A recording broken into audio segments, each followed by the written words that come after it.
Salve torcedores e torcedoras do Ponto Contra. Hoje a inscrição é obrigatória. Eu vou dar dois motivos do porquê a inscrição é obrigatória. Nós temos rodada 34 da Série A, também conhecida como Calcio. É a única das top 5 ligas que ainda tem bastante emoção. E não é briga de título, porque o Real Madrid... Não, é briga de título, briga de rebaixamento, briga de classificação de Champions, classificação de Europa League, de Conference League. Milan em nono colocado. É o tipo de competição que a gente não encontra muito na Europa, esse nível de competitividade. E agora todos os jogos são finais para quase todos os times. Então nós temos muitos jogos decisivos. E você que não acompanhou o italiano, pode se inscrever no canal que toda rodada vai ter o vídeo. Eu não estava postando, fiquei 4 rodadas sem postar e agora estou voltando a postar. Então, cara, eu vou te situar sobre a rodada. Você vai ouvir de alguém que está acompanhando toda a competição italiana. Então se inscreve aí, ou então pelo menos assiste esse vídeo para você ficar ligado em tudo que tem. E por que mais que é obrigado a inscrição? Porque do último vídeo que saiu da rodada 30, tudo que eu falei aconteceu. Previ tudo. Ah, nossa, Zé Mito, você é um gênio. Não, gente. Eu acompanho o futebol italiano há várias temporadas e acompanho rodada a rodada.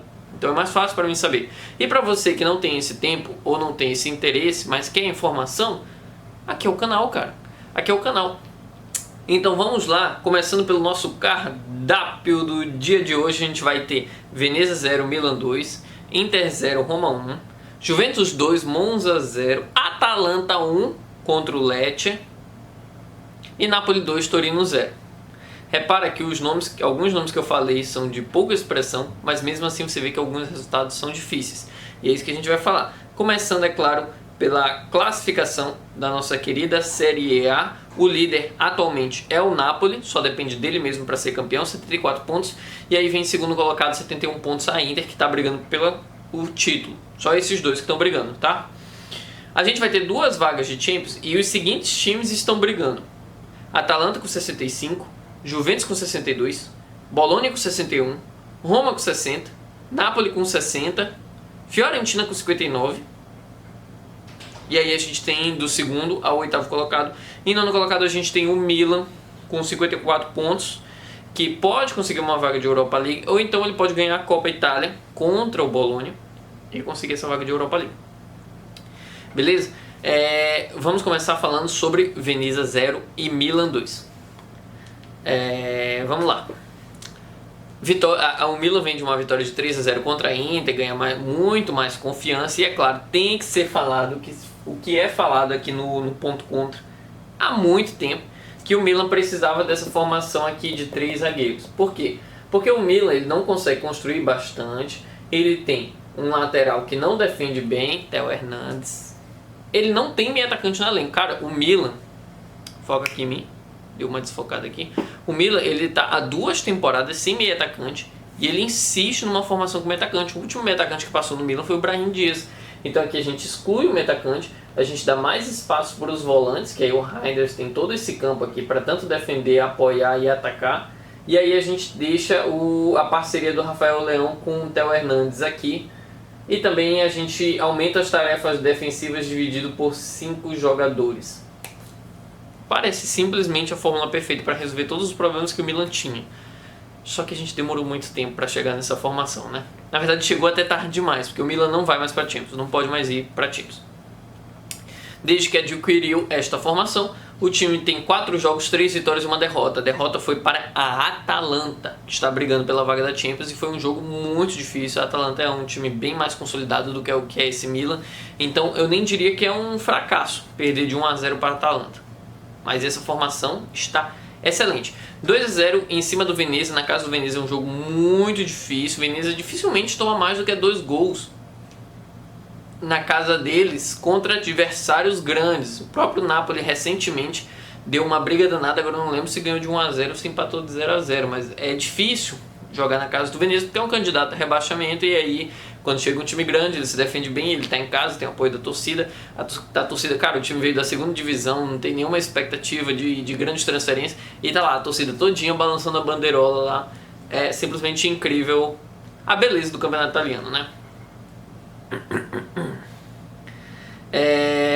É um time bem mais esforçado. O Conceição teve essa preferência pelos jogadores esforçados. Aqui a gente tem Jovic, o Abraham e o Pulisic também bem esforçado. Então, ao invés do Milan tentar criar suas oportunidades, eles forçam o erro dos adversários, o que era muito importante, porque o Milan não tem um construtor nem ofensivo e nem defensivo. A gente não tem aquele cara que pega a bola e ele segura, tenta gerar o ritmo do jogo, dá os passes chaves. Não, o Milan é um time muito dinâmico, com muitos jogadores independentes que gostam de criar suas próprias jogadas e criar jogadas para os outros, mas de um ritmo bem mais rápido, mais tocando bola e passando do que tentando construir.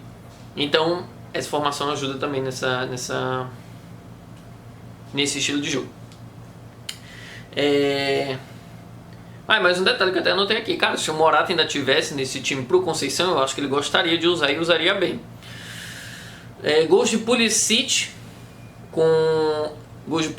e Giménez com a assistência dos dois volantes. Então a gente vê como essa formação deixa os volantes, como eles podem subir em qualquer jogada. Vamos dizer que o Theo Hernandes suba aqui, o Leão vai subir, os atacantes vão subir e os dois volantes podem subir aqui para o apoio na entrada da área, sem se preocupar em atrapalhar a movimentação de um atacante, de um meio atacante na verdade. Até porque o Reiner jogou algumas partidas de meio atacante que ele foi muito ruim pro nível do Reinders. Então a gente tem os dois volantes participando defensivamente e dando assistência nos dois gols. Foi um gol que foi forçado o erro e o outro o Veneza dormiu e aí o Giménez marcou. O Giménez, o atacante mexicano, não o ala, que eu esqueci a nacionalidade dele. Agora a gente vai para Inter 0 e Roma 1. Cara, olha como faz mal esse jogo. Sou torcedor da Inter, tá? Quando eu digo que o italiano é competitivo, é esse tipo de placar e classificação que eu tô falando aqui pra vocês que dificulta bastante. Vamos só ao histórico da Inter, tá? A Inter 23 derrotas seguidas. Pegou a Roma imbatível a 18 jogos sem perder, que a Roma tá na Série A, tá? Ela vai numa semifinal de Copa contra o Milan, que é nono colocado. Esse nono colocado tá tentando aquele jogo para salvar a temporada deles. Alguns jogadores tentando salvar a carreira e um treinador tentando salvar o emprego. E aí ele pega um Bolonha, antes disso pegou um Bolonha, na casa do Bolonha, onde o Bolonha tá brigando pelo G4 com a Juventus, porque existem 6 times brigando por 2 vagas de G4 e ele precisa dessa vitória e perde. Cara, qual é o outro país, nesse mês que estamos hoje, te entrega 3 jogos difíceis? 3 jogos... não é 3 jogos difíceis só, 3 jogos de times que estão ali com a gana toda pra ganhar. Não tem lugar nenhum. Por isso que eu tô falando, se inscreve no canal que eu vou fazer o resumo da rodada e acompanha esse final de trajeto, acompanha o futebol italiano. Não tem outro campeonato mais legal, outro país mais legal pra se acompanhar do que o italiano. É muito bom. E por conta dessa competitividade, a Inter pega esses jogos aí que são muito difíceis, que eu já vou chegar e falar um pouco mais sobre a Inter. A Roma vai com o Sulé de ala improvisado, ele ainda consegue marcar gol. 69% de posse da Inter, 5 grandes chances, mas é aquele negócio, né? A Roma abriu o placar e a Inter que lute agora para virar. A Roma se defendeu, o jogo teve polêmica, teve 3 possíveis pênaltis. Pra mim é muito pênalti que não marcaram para a Inter. Mas, como é uma análise, eu não vou passar muito, não vou analisar o trabalho do árbitro. Nem sei qual é o nome dele. E cara, o Carlos Augusto fez uma boa partida como zagueiro. Ele é um reserva incrível. Ele é o reserva do Bastoni como zagueiro esquerdo e é reserva do Di Marco como ala esquerdo. Ele fez... O que foi que ele fez? Salvou uma bola em cima da linha, acertou 4 bolas longas de 4 tentativas, 2 dribles de 2 tentados. Cara, eu adoro quando o cara ele vai acertando tudo que ele tenta, que parece que o jogo dele é inspirado. E ele jogou muito bem como ala contra o Bayern de Munique, então ele está jogando muito bem nas duas posições. Sobre a má fase da Inter, eu falei sobre a competitividade e, cara, eu vou ser sincero com vocês, não tem nada que a Inter queira mais hoje do que uma data de Champions League para jogar contra o Barcelona. Aí você vai dizer, cara, o quê? Como assim? Eu vou ser bem sincero com vocês, dos últimos 4 jogos que a Inter teve, o Barcelona vai ser o time que vem com menos sede de vitória. Que é aquela Roma tentando salvar a temporada, na verdade a Roma imbatível, o Milan tentando salvar a temporada, o Bolonha tentando se salvar no G4 para garantir a próxima temporada, sendo que a Inter teve que poupar ritmo e alguns jogadores nesses 3 confrontos, cara, tudo que o torcedor da Inter quer, que a Inter quer, é essa data Champions contra o Barcelona para jogar o time titular inteiro sem medo de poupar ritmo. É isso que a Inter quer. Não estou diminuindo o Barcelona, não estou tentando dizer que vai ser uma vitória da Inter, mas que nesse calendário essa data pode salvar, essa é a data mais provável de salvar uma má fase da Inter. E vamos lembrar que quando a Inter foi para final da Champions há 2 temporadas, ela estava sobre essa mesma má fase no campeonato italiano. Então quando você tem uma liga muito competitiva, um país na verdade, né, porque perdeu da Copa também, você se concentra na Champions e acaba não conseguindo competir em outras ligas, semelhante ao que aconteceu com o Arsenal. Cara, o Arsenal é um timaço, ganhou 2 vezes do Real Madrid, ida e volta. Mas ele só pode ganhar a Champions, ele não vai ganhar a Premier League, não vai ganhar a Copa, não foi ruim em todos, mas ele se garantiu ali na Champions e ninguém vai dizer que o Arsenal não tem competência, né? E vamos lembrar também que tinha sido mencionado no ponto contra quando a Inter virou líder. Eu falei pra vocês, gente, a Inter vai se encontrar numa situação que não vê desde 2 temporadas atrás, foi falado aqui no ponto contra, que é o que? Jogar Champions com o time titular e poupar o time no futebol italiano. Aí você vai dizer, Zé Mito, pô, a Champions começou há muito tempo, mas a Inter joga Champions com os reservas, cara. Desde a primeira rodada a Inter está poupando o jogador em todos os jogos, até o dia que chegou para enfrentar o Bayern de Munique. Fora isso, ele estava poupando o jogador. Se não estava poupando o jogador, estava poupando o ritmo, porque é uma competição pequena para a Inter. Na verdade, não é uma competição, os jogos são pequenos para a Inter. Agora que a competição ficou interessante. E agora que a Inter começou a tropeçar, igual tropeçou há 2 temporadas atrás. Então, não acreditem que essa má fase da Inter vai facilitar para o Barcelona. Ao contrário. Porque esse pode ser o único título entre a tríplice que se sonhava. A Champions League parece que é o mais alcançável agora para a Inter de Milão. E aí vão jogar com tudo, né? Juventus 2, Monza 0. A Juventus ganha e volta para o G4 do campeonato italiano. Ela tinha perdido o G4 para o Bologna na rodada passada. A Juventus perdeu para o Parma, que é um Parma incrível, que eu não vou falar hoje, porque não enfrentou nenhum time que eu vou mencionar. E aí o Bologna perdeu, o Bologna ganhou da Inter. Olha só, cara, que outro campeonato você vai ter isso? O Bologna está em quinto, quer passar a Juventus, vai ter um jogo contra a Inter. A Juventus vai pegar o Parma, a Juventus perde pro Parma, o Bologna ganha da Inter. Cara, incrível, incrível. É a competitividade do futebol brasileiro, só que em um nível tecnicamente superior. Bem superior. Cambiasso volta ao time titular, os 2 alas aqui, e aí... Cara, eu vou fazer uma pequena mudança, eu mostrei aqui 3-4-3 do Milan. A Juventus joga no 3-4-2-1. São 2 meias atacantes. E como o Cambiasso voltou para a ala, o McKinney foi jogado para outra ala e o Nico Gonzalez foi para o ataque. E ele fez um golaço. Jogou bem, participou bem. Ele não fez uma partida incrível, mas ele participou bem do ataque. A Juventus, é claro, sofre com a ausência do Vlahovic. Colomani ele marca o segundo gol, eu ia dizer que ele dá assistência. As assistências foram de Kefren Thuram e foi de um zagueiro, mas a assistência do zagueiro, ele, tipo assim, tocou a bola e o Gonzalez foi carregando, chutou, e por um acaso foi assistência, mas não foi grande assistência. O segundo gol do Colomani, ele vem de um contra-ataque rápido. A Juventus recuperou a bola, toca pra frente, carrega a bola, o Thuram, aí vai procurando, vai carregando, toca pro Colomani no último momento, e aí ele vai lá, o Colomani finaliza no X1 com o goleiro e marca. É muito bom ver essa Juventus atacando rápido, que era uma coisa que a gente queria com o Thiago Motta, só que o Thiago Motta é daquela escola de posse de bola, e aí você tem que ter uma cautela em não perder a posse. A Juventus do Tudor, ela ataca sem medo de perder a posse, e aí se defende quando precisa defender, que foi o caso. Kenan Yildiz pega uma expulsão, nossa senhora, que só um rapaz de 18 anos, ou então um cara muito estressado pra pegar essa expulsão. O cara faz um contato ali com o pé, ele se zanga e vai lá e aí ele mete o cotovelão o ombro, o cotovelão, e cara, vai no VAR, o Yildiz olha pro cara, ele mira e aí ele pá, bate, pô, expulso. E a Juventus passa o segundo tempo todo se defendendo. Atalanta 1, Lecce 0. Gente, não tem muito o que se falar num empate de 1-1 sendo os 2 gols de pênalti. Eu vou falar sobre a situação da Atalanta.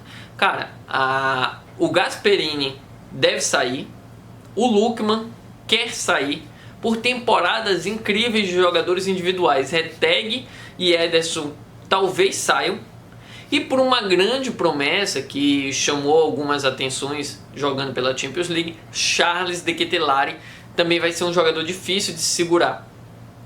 O que essa Atalanta joga, cara, é um time que não é mais time.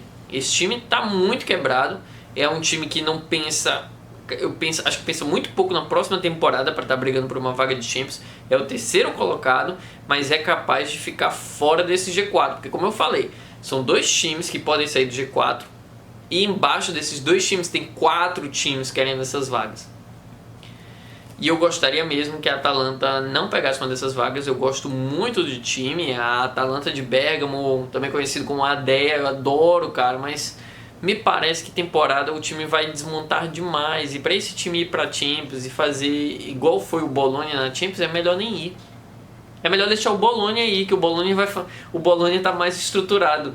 E ele vai segurar essa estrutura para a próxima temporada. A Atalanta, muito difícil. O Lecce usa um uniforme todo branco, em protesto. Alguém da comissão técnica, não sei se foi um fisioterapeuta ou da parte médica, faleceu e o time não gostou de ter que jogar em menos de 3 dias do falecimento, e aí ele foi com uma camisa branca e umas escrituras em italiano. E aí agora, cadê meu italiano? Não tem? Napoli 2, Torino 0.